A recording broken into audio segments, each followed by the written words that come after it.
Assalamualaikum warahmatullahi wabarakatuh. Waalaikumsalam. Alhamdulillah. Nahmaduhu wa nasta'inuhu wa na'udzu billahi min syururi anfusina wa min sayyiati a'malina may yahdihillahu fala mudilla lahu. Asyhadu an la ilaha illallah wa asyhadu anna Muhammadar Rasulullah. Amma ba'du. Yang sangat saya hormati dan takzimi Ustaz Haji Maryadi, yang sangat saya banggakan dan saya cintai para jamaah Masjid Ukhuwah Islamiyah dan para segenap pengurus dan penasihat sekalian yang kami hormati. Pada kesempatan yang berbahagia ini kami mengajak Bapak Ibu sekalian untuk senantiasa memanjatkan puji syukur kehadirat Allah Subhanahu wa Ta'ala yang telah memberikan nikmat yang luar biasa kepada kita, terutama nikmat sehat, sehingga pada pagi hari ini kita bisa hadir dalam mengawali pengajian Ahad pagi yang beberapa saat yang lalu sempat vakum karena bulan Ramadan. Yang kedua kalinya, marilah salawat dan salam kita sampaikan kepada junjungan Nabi besar Muhammad SAW. Mudah-mudahan syafaat beliau sampai kepada kita nanti di yaumul qiyamah. Amin ya rabbal alamin. Bapak Ibu sekalian yang saya hormati, pada kesempatan hari ini masih di bulan Syawal, kami segenap pengurus dan penasihat takmir Masjid Ukhuwah Islamiyah menyampaikan selamat Idul Fitri 1 Syawal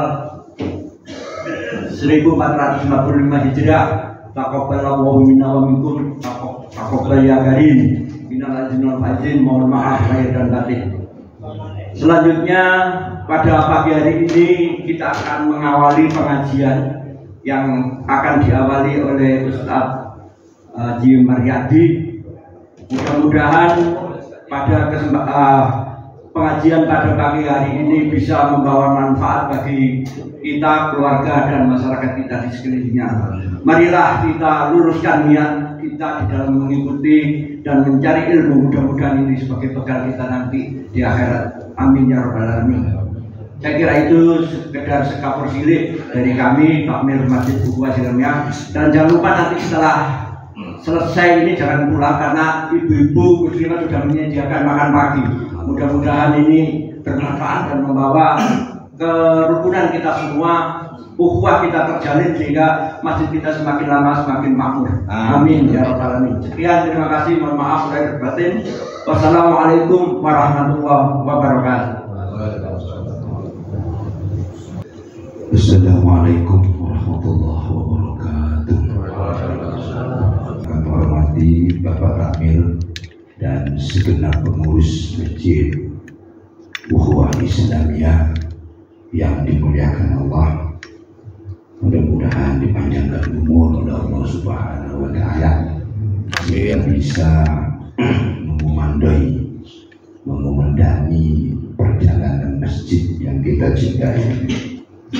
Para sepuh, para senior, para bapak-bapak sekalian yang dimuliakan Allah, ibu-ibu dan anak-anakku yang dimuliakan Allah. Bersyukur kepada Allah Subhanahu wa Ta'ala, pada subuh hari ini kita masih diberikan kesempatan oleh Allah. Kita masih diberikan hidup oleh Allah Subhanahu wa Ta'ala.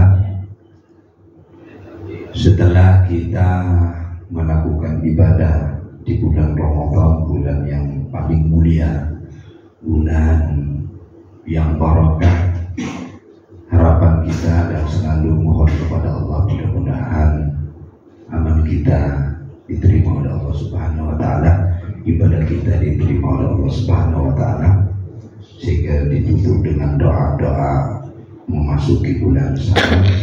Taqabbalallahu minna wa minkum, taqabbal ya karim. Mudah-mudahan Allah menerima semua ibadah kalian dan ibadah kita bersama. Ya Allah, mudah-mudahan Engkau menerima amalan kami, wahai Allah yang Maha Mulia. Bapak-bapak yang dimuliakan Allah Subhanahu wa Ta'ala, kajian kita masih meneruskan dalam kitab Minhajul Abidin yang menjadi rujukan kita. Mudah-mudahan dipanjangkan umur sampai khatam. Mudah-mudahan dipanjangkan umur oleh Allah, diberikan kesehatan oleh Allah Subhanahu wa taala sehingga kita mampu melaksanakan taklim ini dengan sampai selesai kitab ini. Mari kita buka dengan membaca umum kitab dulu dengan harapan mudah-mudahan pengajian ini menjadi pengajian yang barokah. A'udzu billahi minasyaitonir rajim. Bismillahirrahmanirrahim. Alhamdulillahirabbil alamin. Arrahmanir rahim. Maliki yaumiddin. Iyyaka na'budu wa iyyaka nasta'in. Ihdinas siratal mustaqim. Siratal ladzina an'amta 'alaihim ghairil maghdubi 'alaihim waladdallin. Kita melanjutkan kajian tentang zuhud. Karena menurut Imam Ghazali, orang menuju Allah Subhanahu wa taala ay as-salikuna, orang-orang yang menjalankan suluk. Suluk itu adalah perjalanan kita seorang hamba. Di dalam ilmu tasawuf itu ada perjalanan yang sangat menanjak di dalam kita menuju kepada Allah Subhanahu wa taala. Yang di sini Imam Ghazali salah satunya ada aqobatul awai, ada jalan yang penuh rintangan. Di antara rintangan-rintangan yang menjadi sandungan kita menuju Allah menurut Imam Ghazali itu ada 4. Yang pertama harta, al-mal. Jadi harta itu sering sekali menyibukkan manusia, ya. Sehingga dengan kesibukan masalah harta itu tentang akhiratnya itu kadang-kadang terpengaruh. Ini sudah banyak penelitian karena harta mal itu sesuatu yang condong. Orang yang kalau banyak hartanya, banyak duitnya, biasanya sering condong jalannya kan. Ya, karena memang ujiannya begitu. Nah, sehingga mal itu diletakkan oleh Imam Ghazali termasuk yang pertama yang menjadi sandungan. Kita itu mau beribadah, ini ada kesibukan tentang harta. Yang kedua adalah komunitas, lingkungan atau manusia itu menjadi sandungan juga dalam rangka kita menuju Allah Subhanahu wa taala. Tentunya komunitas yang tidak baik atau teman-teman kita yang tidak sevisi dalam kehidupan kita ini menjadi sandungan. Yang ketiga itu adalah nafsu. Kita ini punya nafsu. Ya, nafsu ini seringkali menjadi sandungan dalam arti nafsu yang mengarah kepada sesuatu yang negatif. Kalau tidak punya nafsu, masjid ini tidak bisa berdiri. Tapi nafsunya kan nafsu positif, keinginan yang positif. Ya, yang ketiga baru setan. Nah, setan itu sebenarnya lemah sekali. Dengan Al-Ghazali itu sebagai sandungan di dalam menuju Allah itu diletakkan posisi yang keempat. Jadi setan itu memang tidak berdiri keluar. Cuma di dalam sejarah kehidupan manusia, bapak kita, nenek kita, Nabi Adam dan Ibu Hawa itu karena digoda setan, ditergelincirkan oleh setan. Nah, dalam kajian ini kita sampai kepada rintangan yang pertama, yaitu harta. Apa solusinya? Ya zuhud, menghindari hati kita itu untuk tercemar kepada dunia. Harta itu isinya dunia itu. Nah, sehingga di sini Imam Ghazali memberikan satu solusi. Ini zuhud. Apa zuhud itu? Menghindari diri dari hal-hal yang menyibukkan diri ya dengan harta dan menuju Allah. Katakanlah zuhud itu orientasinya akhirat. Kita ini kan orientasinya akhirat. Karena apa? Di dunia hanya sementara. Kehidupan yang kekal itu wal akhiratu khairu wa abqa, ini di mana? Di akhirat. setelah melalui satu tangga, satu tahapan, satu terminal yang disebut dengan alam barzah. Sekarang belum akhirat, semuanya masih dikubur itu berada di alam barzah. Dari Nabi Adam sampai sekarang masih belum ada akhirat karena belum terjadi kiamat. Semuanya di alam barzah. Nah, justru di alam barzah itu menurut keyakinan kita itu sudah ada siksa, sudah ada kenikmatan. Bahkan dalam satu riwayat kalau ruhnya adalah ruh orang-orang soleh yang meninggal itu naum kanaumul arsy, kata Rasulullah. Tidurlah kamu seperti tidurnya pemanten bayi. Ya Allah, tidur toh. Nanti dibangunkan ketika hari ya. Ada yang enggak. Kalau memang amalnya banyak yang jelek, ya tidur juga di kuburan. Tetapi dia mimpinya mimpi jelek terus. Itu kan terasa. Ketika di dunia kita tidur, mimpinya mimpi buruk, terasa enggak? Terasa sekali. Terasa sekali. Mimpi dikejar anjing. Wah, bangunnya tuh iya kesusahan. Mimpi jatuh dari tempat tidur. Allah Rasulullah. Berarti ini gambaran bagaimana kita memahami alam barzah itu dikasih misal-misal atau perumpamaan. Nah, sehingga solusi ini disebut zuhud. Zuhud itu menghindarkan hati kita untuk tidak tercemar dengan masalah-masalah dunia, masalah-masalah harta. Karena kita tidak bisa meninggalkan harta kita itu hidup dengan kebutuhan-kebutuhan yang ada. Tapi nanti yang zuhud itu bukan dalam masalah kebutuhan, tapi keinginan-keinginan. Kita punya rumah, ya harus kebutuhan rumah. Tapi rumah itu standarnya pokoknya nggak bocor, kan gitu Pak ya. Kalau hujan nggak bocor, ya sudah memenuhi standar yang kita.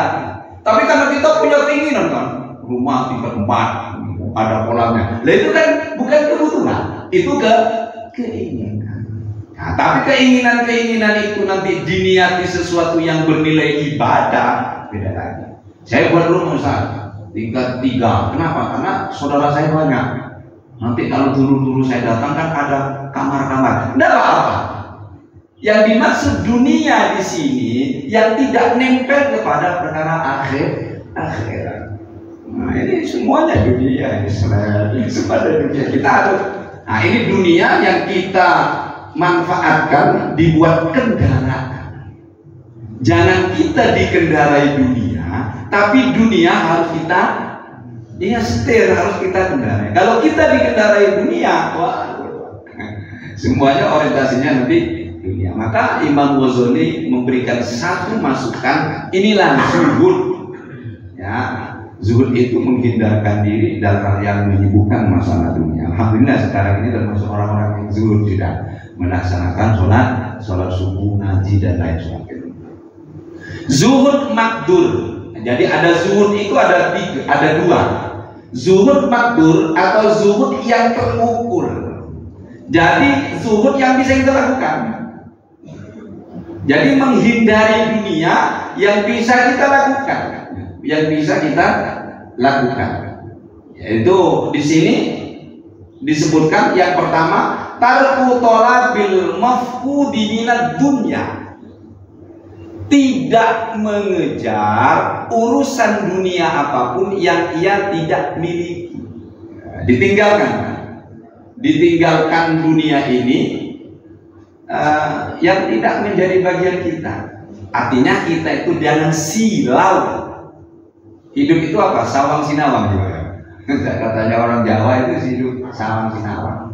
Katanya Ustaz enak Ustaz. Katanya pegawai negeri enggak, nanti pegawai negeri. Macam-macam. Karena hidup ini seperti itu. Jadi di sini zuhud agar kita itu meninggalkan tolabul mafqud, mencari sesuatu yang tidak ada, yang tidak kita punyai sudah. Yang kita punyai sudah kita syukuri. Jangan terlalu terlena dengan kehidupan yang di luar. Pokoknya kita bisa ibadah, bisa makan, anak-anak kita bisa sekolah, ya sudah. Hanya memenuhi kebutuhan, bukan keinginan-keinginan yang tanpa batas. Ini dalam konsep Imam Ghazali yang pertama disebut tarku talabil mafqud minad dunya. Yang kedua, wa tafriqul majmu'i minha, meninggalkan wa tafriq ya, dengan sukarela membagikan. Tafriq itu membagi kesenangan-kesenangan dunia yang ada padanya kepada orang lain. Jadi punya harta itu bukan untuk diri sendiri. Jadi kita itu dititipi Allah, Pak. Dititip Allah, ada yang kaya, ada yang miskin. Nah, yang kaya itu dititipi agar dibagikan. Fa amma bi ni'mati rabbika fahaddits. Maka dengan nikmat Tuhanmu itu fahaddits, bagi. Kita berbagi. Ini konsep Islam. Sehingga ada ajaran zakat. Zakat itu bukan menjadi seorang orang muzaki, orang yang yang berzakat itu kan memberikan zakatnya kepada orang-orang yang berhak, yang mustahik. Agar mustahik itu nanti menjadi muzaki juga. Makanya zakat sekarang banyak zakat beasiswa dibentukkan dalam beasiswa, zakat kemudian dibentuk masjid dan lain sebagainya, zakat mal ya, sekarang banyak sudah ada wakaf dan lain sebagainya. Ya dalam rangka itu berbagi bahwa Allah itu menitipkan. Jadi bukan hak milik, Pak. Harta kita itu bukan hak milik kita, hak pakai, hak pakai. Yang itu kata Imam Ghazali ya dibagikan. Jangan suki itu kemudian dia ini harta saya, enggak. Di situ ada 2,5%. Tapi yang sering kita zakat itu zakat fitrah, Pak. Zakat maling. Padahal dia punya perusahaan, banyak pun punya rental. Tapi sing diingat zakat karena hanya 2,5 kilo. Kalau zakat emas, kalau hartanya 2 miliar, berapa itu? Oh, gede.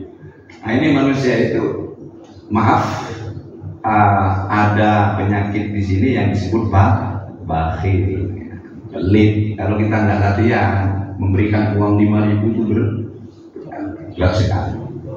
Itu termasuk yang bisa kita lakukan. Artinya zuhud yang bisa kita usahakan, yang terukur lah, bisa kita lakukan. Yang ketiga, wa tarku iradatiha wa ikhtiyariha. Ini sulit, yaitu meninggalkan kehendak-kehendak terhadap dunia. Hatinya itu tidak punya hasrat untuk memiliki dunia. Ya hanya sekedar butuh prestasi, sudah makan cukup, anak-anak bisa sekolah, rumah sudah ada, ya sudah. Kita yang lain lebihnya dimanfaatkan untuk agama, ya, untuk kepentingan sosial. Andai kata orientasi umat Islam itu seperti ini, tidak ada yang miskin juga, tidak ada yang miskin. Tapi karena ya kita itu tadi, dunia itu memang asik, dunia itu memang nikmat. Kata Hasan Al-Basri, seorang tokoh sufi, seorang tabi'in besar yang hidup pada tahun 21 Hijriah sampai 110 Hijriah, ini mengatakan, ini banyak dikutip oleh ulama-ulama, juallah duniamu itu untuk akhirat, karena kamu akan beruntung kedua-duanya. Jual dunia ini untuk apa? Akhirat. Apa yang kita miliki itu dijual untuk apa? Tapi jangan kamu menjual agamamu atau jangan menjual akhiratmu untuk dunia. Kamu akan rugi kedua-duanya. Ini ya bukan berarti berjual dengan harga-harga. Artinya kita itu disuruh untuk orientasinya hidup itu adalah akhirat. Nah, seorang hamba yang memiliki tiga hal tersebut akan disebut sebagai zahid minat dunia, hamba yang zuhud dari dunia. Jadi, tapi dalam Al-Quran dikatakan sendiri oleh Allah, bal tu'thirunal hayatat. Kamu semua itu terpengaruh, banyak memilih dunia, wal akhiratu khairu wa abad. Padahal akhirat itu lebih baik dan lebih kekal. Mari kita ya bersifat zuhud yang makdur ini. Ya, makdur ini yang bisa kita ukur, yang bisa kita kuasai.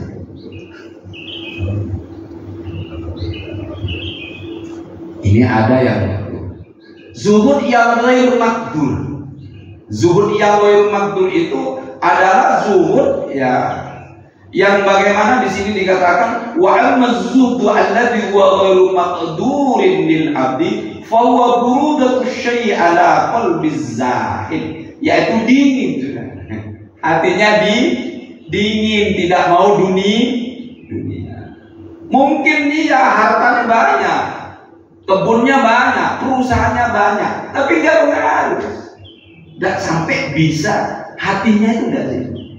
Hotelnya banyak, tapi jamaahnya 5 waktu istiqomah. Tapi enggak kan? Kalau sudah hotelnya banyak, perusahaannya banyak, pasti ada sesuatu yang dikorbankan. Nah, di sini Imam Ghazali juga membagi kepada zuhud yang makdur, yang tidak terukur, dan ini tadi hanya pemberian Allah Subhanahu wa Ta'ala, dan ini diberikan kepada para orang-orang saleh. Ali karramallahu wajhahu, Ali bin Abi Thalib karramallahu wajhahu, itu kehidupannya biasa, walaupun dia menjadi mantu Rasul, menjadi suaminya Fatimah biasa. Suatu saat dia ke istrinya tanya, ada sesuatu enggak di rumah wahai Fatimah? Ada. Apa ini? Saya punya emas katakanlah 6 dirham. Akhirnya dibawa ke pasar untuk beli. Sebelum ke pasar itu ada orang mengemis kan, dia minta sesuatu. Dengan Sayyidina Ali itu bikin kabeh. Akhirnya pulang dari pasar itu nggak bawa apa-apa. Ditanyakan oleh istrinya, "Loh Mas, katanya mau ke pasar. Oh, nggak oleh apa-apa. Mau di sebelum pasar itu aku ketemu orang miskin minta itu tak kena kabeh." Lah coba kalian sebagai istri ya, goblok maksud. Kata Sayyidina Fatimah itu sampai menangis. Kenapa dek kamu menangis? Dia mengatakan, itulah Mas yang menjadi harta kita sebenarnya. Nggak ngamuk. Coba ibu-ibu belum tentu. Bu, ada duit, ada ini berapa ini? 100.000 di kawanan pasar. Mau beli. Dan nanti Mas, di jalan ketemu uang mau kasihan, nggak punya uang, tak mau kafe. Gimana komentar istri ketika pulang? Mas, kenapa? Dia sudah mati hatinya. Ketika harta dia miliki kok ada orang yang membutuhkan, dia ikhlas, mementingkan orang lain juga. Tapi enggak, kalau kita kan belum sampai ke makom itu, Pak ya. Belum sama. Apakah ini berlebihan? Tidak, karena makomnya sudah dingin tadi, yang ghairu makdur itu. Kalau kita enggak kan 50-nya dikasih kan, 50 tak kasih, sing 50 tak belanja. Kan kita itu yang ghairu, yang makdur yang bisa. Kalau itu yang tidak makdur sudah ghairu makdur, tidak bisa, sudah dingin dunia. Kalau orang tahu itu Rasulullah itu paling dingin terhadap dunia itu ketika Ramadan. Ya paling muak. Nah kita kan gitu-gitu kan, masih gitu-gitu. Abodes ya kita pelajari saja sebagai hasanah keilmuan. Kalau bisa ya kita lakukan, kalau tidak ya sudah. Kata ulama itu ada kaidah ma la yudrak kullu lam yudrak kullu. Sesuatu yang tidak bisa kita kerjakan 100% jangan ditinggalkan semua. Nah, sekarang kita Ramadan ini. Ramadan itu kita kuat tarawih 20 rakaat ya. Ada yang tarawih 8 rakaat. Kemudian 11 dengan witirnya. Di Ramadan itu kuat kan? Coba sekarang kuat enggak? Lolos. Tapi jangan ditinggalkan, minimal 2 rakaat. Tadarus Quran rame di bulan Ramadan, Masya Allah, setiap musholla rame. Tapi ketika Ramadan sudah berlalu, sekarang itu gak ada yang tadarusan. Tapi enggak, tadarus di rumah. Ya mungkin tadarus di rumah. Nah, menjaga seperti inilah yang kita memang sulit. Makanya kata ulama itu mengatakan kun rabbaniyan wala takun ramadhaniyan. Jadikanlah kamu itu orang yang rebani, yang menyembah Allah tanpa melihat sesuatu waktu. Jangan kamu menjadi hamba Allah ketika bulan Ramadan. Itu apa, Masya Allah, Ramadan itu memang berkah. Sholat malam, iftar, buka bersama. Saya kalau buka bersama, saya puasa Senin Kamis Ustaz, orang buka bersama. Gak ono. Tapi jangan sampai ditinggalkan. Diganti dengan sarapan subuh. Nah, ulama-ulama kan dulu begitu. Ketika tidak maksimal melakukan sesuatu amalan yang sudah istiqomah, dia mengapa? Menyedangkan apapun. Mungkin ketika di bulan Ramadan kita kuat 20 rakaat, kok sekarang kok tidak kuat? Karena tidak ada barengnya. Kok tidak kuat? Tidak ada barengnya. Kalau bareng-bareng kan, kenapa puasa Ramadan 30 kuat? Karena ono bareng. Nah, Senin Kamis, sawal nih, ada yang sudah nyawal nih. Nah, bila sawal itu bisa dicicil, bisa secara berurutan 2, 3, 4, 5, 6, silakan pokoknya 6 hari. Boleh dicicil, atau niatnya boleh disamakan dengan, nah biasanya Senin Kamis, saya puasa Senin Kamis sekaligus puasa sah. Kita kan inginnya begitu Pak ya. Kalau beramal Ustaz, saya ini ada hajat Ustaz. Apa acaranya Bu? Ya hitam anak Ustaz, kemudian ini kirim bungo, kemudian akikoh, macam. Jadi sembelihannya satu, niatnya banyak. Kita itu kadang-kadang begitu. Jadi makna dan hakikat zuhud ghairul maqdur adalah segala sesuatu yang tidak dapat mempengaruhi hati seseorang untuk meninggalkan ibadah. Sesibuk apapun, ibadah tidak pernah ditinggalkan. Ini yang disebut alladzina yadhkurunallah qiyaman wa qu'udan wa 'ala junubi. Tidak sempat duduk berdiri. Tidak sempat berdiri, duduk, tidak sempat duduk, tidur-tiduran, tapi selalu hatinya ini tidak lupa ingat kepada Allah Subhanahu wa Ta'ala. Oleh karena itu ibu-ibu yang kemarin-kemarin puasa sudah maksimal, jangan ditinggalkan semuanya. Walaupun tidak tadarus di masjid, tadarus sendiri di rumah. Kalau tidak ada taraweh, kan sudah tidak ada taraweh, ya sholat sunnah, witir apa kok sholat jangan ditinggalkan semua. Memberi buka, ya, karena tidak ada yang berpuasa wajib sudah, ya silakan. Kalau Senin Kamis di sini mungkin menyediakan buka bersama bagi warga yang puasa Senin Kamis, itu tambahan. Jadi tidak ditinggalkan semua. Zuhud maktur. Yang maktur itu yang bisa dikuasai, yang bisa terukur, terletak kepada kekuatan seorang hamba. Merupakan permulaan pada zuhud wal maktur yang tidak terletak pada kekuatan hamba. Bagaimana sampai kepada zuhud wal maktur? Ya latihan dulu, latihan yang maktur ini. Ya meninggalkan sesuatu yang memang tidak kepunyaan kita, kemudian membagi harta kita, kemudian hati kita mulai jangan tercemar dengan keinginan-keinginan yang sifatnya duniawi, yang sifatnya bukan kebutuhan. Itu latihan. Nanti dengan sendirinya Allah akan memberikan suatu kedudukan yang makdur ini. Yang bahasa Imam Ghazali, burutus syai' ala qalbi zahid. Jadi dingin hatinya. Jadi di orang-orang yang zuhud itu hatinya dingin, menghadapi dunia ini sudah tidak tertarik. Bukan tidak butuh, tetapi sudah tidak tertarik. Mobil biasa sudah bersyukur, sudah bersyukur. Rumah yang biasa-biasa pokok tidak bocor syukur. Selebihnya digunakan apa? Untuk sesuatu kegiatan keagamaan. Para sahabat kan begitu, untuk dirinya sendiri sederhana, tapi kalau sudah untuk agama, Abdurrahman bin Auf itu sugihnya tapi dirinya itu biasa-biasa. Tetapi kalau untuk kegiatan agama, ya gitu. Seperti kegiatan-kegiatan di sini kan membutuhkan dana, bukan dana pengajian, kegiatan itu kan bukan dana. Dan sudah tahu sana titipkan, ya titipkan kepada takmir. apalagi sekarang sudah bisa diakses ya di YouTube ya, bisa diakses di YouTube. Jika seseorang hamba mampu bersikap zuhud dengan 3 jenis zuhud di atas, maka seorang hamba telah mencapai hakikat zuhud. Ya tadi itu bagian yang makdur itu.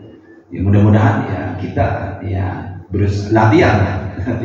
Kadang-kadang saya ditanyakan ya Pak, kok ya Allah Ustaz Islam itu bukan? Ini dalam rangka apa ya? Inna akramakum indallahi atqakum. Sesungguhnya yang paling mulia di sisi Allah, aku itu superlatif, orang atau sesuatu yang paling, kita kan yang paling takwa, karena nilainya seseorang itu di kepada ketakwaan, bukan harta, bukan jabatan, kedekatannya. Artinya kita punya keran yang sama. Untuk paling dekat kepada Allah itu punya keran yang sama, tergantung kita dan kehendak Allah Subhanahu wa Ta'ala tentunya. Sehingga ada yang makdur, yang bisa diusahakan kedekatan itu kepada Allah dengan meninggalkan dunia. Ada yang baru makdur, memang pemberian Allah murni kepada Nabi Muhammad SAW. Nabi Muhammad itu zuhud sekali. Sayyidina Umar itu sampai nangis itu datang ke rumahnya, karena rumahnya itu hanya sempit kayak kos-kosan itu. Pada Raja Romawi, Raja Persia itu sudah Sayyidina Rasulullah, apakah tidak Rasulullah, saya ganti Rasulullah, rumah saya ganti perabotan. Kata Umar itu, karena Raja-Raja Romawi Persia itu sudah suki-suki Rasulullah. Apa kata Rasulullah? Enggak bisa, saya cukup. Ya Allah, kalau baca sejarah tempat duduk Rasulullah itu dari pelepah kurma satu. Kalau ada tamu, Rasulullah nggak duduk di tempat itu. Tamu yang nangis Pak. Rasulullah itu sederhana sekali. Rumahnya nggak ada perabotan, nggak ada kulkasnya. Ya kalau dulu nggak ada kulkas dari Sopo. Dulu di wilayah Persia itu Romawi sudah maju Pak. Andai kata Rasulullah mau mengekspor dari luar dan mau, sudah hebat rumahnya Rasulullah. Tidak mau. Iya dulu tidak ada karpet, tidak ada kasur, sudah ada kasur itu. Di Romawi itu sudah mau, tapi tidak Rasulullah. Bahkan hanya pelepah kurma yang dibuat untuk tidur itu ingin ditambah oleh sahabat 2 lapis biar empuk. Tidak mau Rasulullah. Kalau kita kan tidur di spring bed ya Allah, kadang-kadang tidak bisa bangun malam. Tidak bisa bangun malam. Coba jangan tidur di tikar, insya Allah bisa bangun malam. Karena keempuk. Itu salah satu bahwa memang Rasulullah mengajarkan zuhud sederhana terhadap dunia. Mampu membeli mobil 5, mampu kita, tapi enggak satu yang dipakai, yang lainnya untuk agama, yaitu seperti itu. Nah, tapi disinilah kita akan bertarung dengan keinginan yang ada di dalam diri kita. Meninggalkan dunia dengan hati, meninggalkan dunia. Ketahuilah bahwa yang tersulit dari ketiga macam zuhud itu, yang tersulit disebutkan Fumma'lam anna ashabal umuri thalatha innama huwa talqul irada bil qalbi. Ketahuilah bahwa paling sulit dari perkara yang 3 itu adalah meninggalkan dunia dengan hati. Bisa dengan lesan, Pak Maryadi juga bisa. Tapi kalau sudah bersentuhan dan bertatapan dengan dunia, saya kadang-kadang gitu ya ada kuat Pak. Ustadz itu belum tentu kuat lihat duit, satu tumpuk, belum tentu kuat. Belum tentu karena saya tidak teruji di kayak duit itu. Ini kayak duit 200, belum pernah teruji di kayak duit yang numpuk ini Ustaz. Dari mana? Pokoknya ini Ustaz setoko. Kemudian setelah saya ambil, saya kena juga. Nah itu kan astagfirullah, manis memang dunia itu. Sehingga ulama-ulama itu mensifati dunia itu dengan kotor, dunia itu menipu, dunia ini bangkai, dunia itu dibungkus, dunia itu badannya kotor kemudian dibungkus dengan sesuatu yang bagus. Itu banyak ungkapan-ungkapan itu diucapkan oleh ulama, dalam sisi dunia itu tidak dijadikan kendaraan untuk akhirat. Berapa banyak orang yang tampak meninggalkan dunia secara zahir, tak mau dunia, namun hatinya tetap menyukai. Saya dulu pernah cerita zuhud kepala ikan. Zuhud kepala ikan artinya orang yang memang sufi tapi kepala ikan. Dia masih ingat bagaimana senangnya makan daging ikan. Nah itu kan keinginan. Itu kalau dalam dunia sufi sudah dianggap gelap. Keinginan yang dirasakan orang lain. Ya Allah, punya mobil Alphard. Ini dalam seperti itu sudah dianggap gelap. Tapi kalau di Allah, ya Allah, saya bisa sholat malam seperti Sayyidina Umar. Enggak. Nah itu dalam hati. Maka ketahuilah bahwa perkara-perkara tersulit dari ketiga macam pembagian zuhud itu adalah memang meninggalkan dunia dengan hati. Maka hakikat dari zuhud itu, hati ini tidak tercemar. Sugih, banyak harta, tapi sudah ada seorang perempuan itu yang kaya raya itu semuanya untuk pesantren apa itu, saya pernah dikirim ya untuk dirinya sendiri. Maka harta yang memang milik kita itu harta yang kita infakkan. Lan tanalul birra hatta tunfiqu mimma tuhibbun wa ma tunfiqu min syai'in fa innallaha bihi alim. Apapun yang kita infakkan, Allah itu alim, sangat tahu sekali. Maka ketika kita menginfakkan seberapa pun harta, Allah itu menilai. Innallaha la yadhlimu mithqala dzarrah wa in taku hasanatan bagaimana? Wa in taku hasanatan. Pokoknya ketika itu baik itu dilipat ganda. Jadi Allah tidak pernah menyia-nyiakan amal. Allah tidak pernah boleh. Tentunya sesuai dengan kemampuan kita, Namun hatinya tetap menyukai dan menginginkannya hingga terjadi pertarungan dan perbenturan yang keras di dalam jiwanya yang membuatnya capek atau lain. Jadi di dalam kita itu ada pertarungan. Di dalam ilmu tasawuf itu, di dalam diri manusia itu ada empat diri. Yang pertama diri nafsu, kita punya nafsu. Yang kedua diri ruh, kita punya ruh. Yang ketiga diri hati, kita punya qalb, ya, punya qalbun. Yang ketiga diri akal. Jadi dalam diri manusia itu ada empat elemen yang halus. Ya kita punya ruh karena memang kita itu dari ruh Allah, ruh yang dihembuskan kepada Nabi Adam. Yang kemudian ada nafsu. Nah di sini nafsu itu cenderung kepada sesuatu yang jelek, cenderung. Tapi nafsu yang kita kendalikan dan itu dalam rahmat Allah itu nafsu yang selamat. Kemudian hati, kita ini punya hati. Yang terakhir punya akal. Nah diri-diri inilah yang nanti bertarung, terutama antara ruh ya dengan nafsu, keinginan yang didorong oleh ruh, yaitu keinginan takwa. Fa'alhamaha fujuraha wa taqwa. Ada dua ini, fujur dan takwa. Fujur itu diwakili nafsu, takwa diwakili oleh ruh. Pada hakikatnya itu kita adalah api. Kenapa Ustaz di dalam perjalanannya kok melenceng? Nah ini, itu berarti kalah di dalam pertarungan.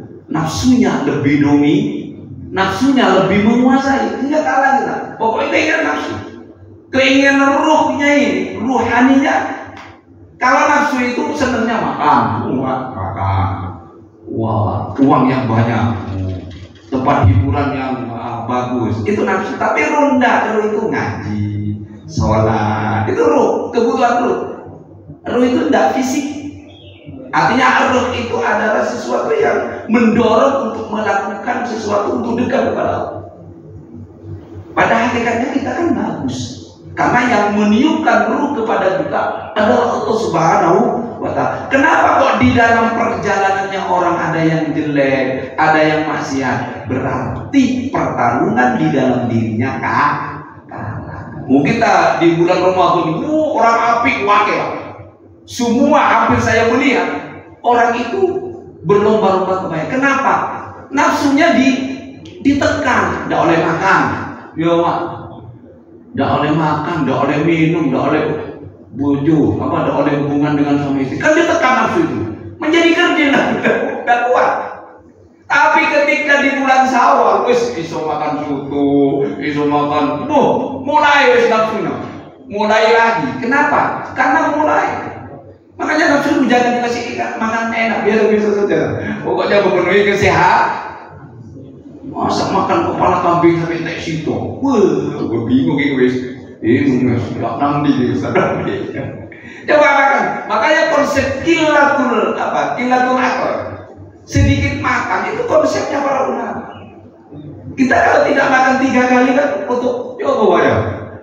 Di bulan Ramadan itu kita dilatih untuk tidak makan itu. Padahal makan boleh, minum itu boleh, hubungan dengan istri boleh. Kenapa kok dilarang oleh Allah? Kenapa? Di situ Allah mau mentarbiyah kita. Jangan banyak makan. Jangan banyak minum. Ya ini kan ustaz aja. Tapi ketemu resmanan, mulai sininya mulai. Nah, tapi kalau yang punya penyakit kan enggak ya. Kalau punya kolesterol tidak makan, ya paling tempe tahu. Ini sudah serap. Ya ini saya coba. Maka ini pertarungan. Maka mudah-mudahan kita itu menang pertarungan dengan nafsu itu. Nanti kalau sudah sukses bertarung dengan nafsu, kita akan dipanggil. Ya ayyatuhan nafsul mutmainnah irji'i ila rabbiki radiyallahu mardiyah fadkhuli fi ibadi wadkhuli jannah. Air roh tenang itu air nafsu nabi yang sudah tenang, tidak punya keinginan dunia. Kamu sudah ibadah banyak kepada Allah, ayo mulai kamu. Roh itu di dunia ada tenang Pak? Nggak tenang, kepingin mulai ya. Siap kepingin mau siap. Ada seorang ulama ditawari dengan ibunya, nah kamu senang mati atau senang hidup? Saya senang kematian ibu karena saya rindu kepada Allah. Saya rindu kepada bertemu dengan Allah. Saya rindu memetik amal saya. Maka aku senang kematian. Yang satunya enggak. Apa kamu senang nak mati? Enggak, karena saya masih belum banyak amal. Masih jauh dosa-dosa kita. Banyak saya. Sehingga saya minta panjang umur. Terserah. Boleh hidup di dunia ini, silakan jenengan, tetapi harus diisi ibadah. Boleh mati di dunia ini kalau sudah siap. Kadang-kadang orang ulama itu kan sudah kafannya sudah disediakan Pak. Imam Ghazali mau meninggal sudah tahu jalan firasatnya, sehingga dia sudah beli kafan. Dapat tahu ibu-ibu, bapak-bapak sudah beli kafan taruh di lemarinya. Ini persiapan saya, nah. Iya kayak ini persiapan saya. Ambil nih. Bu, sediakan kafan. Saya belum berani Bu, menyediakan kafan. Belum berani. Ya, inilah kita latihan agar kita itu di dunia selalu terkait dengan urusan-urusan akhirat. Yang terakhir, tilka darul akhiratu naj'aluha lil ladina la yuriduna uluwan fil ardi wala fasadan wal aqibatu lil mu'minin. Negeri akhirat itu yang kita akan tempati nanti, kami jadikan untuk orang-orang yang tidak ingin menyombongkan diri. Jadi yang biasa-biasa, punya harta yang biasa-biasa, dan berbuat kerusakan di bumi. Jadi akhirat ini nanti diciptakan bukan orang-orang yang buat kerusakan, dan kesusahan yang baik itu adalah bagi orang-orang yang takwa. Makanya kata Rasulullah, al-a'mal itu bikhawatibnya.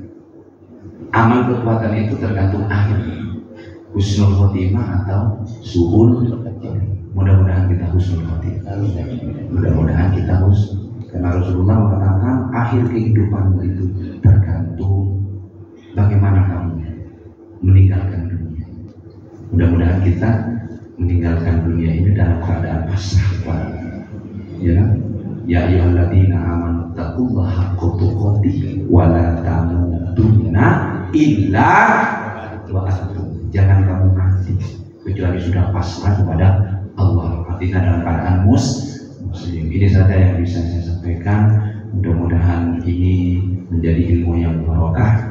Semangat sekali majelis Buwa Islamiyah ini, Masjid Buwa Islamiyah ini sudah mulai kajiannya. Biasanya Mei, biasanya orang itu Mei baru mulai. Ini langsung gimana Ustaz mulai siap? Ya siap saja, siap saja. Alhamdulillah, mudah-mudahan barokah, mudah-mudahan kita itu ditakdir oleh Allah menjadi husnul khatimah. Amin. Kita tutup dengan doa kafaratul majelis. Subhanakallahumma wa bihamdika asyhadu an la ilaha illa anta astaghfiruka wa atubu ilaik. Assalamualaikum warahmatullahi wabarakatuh.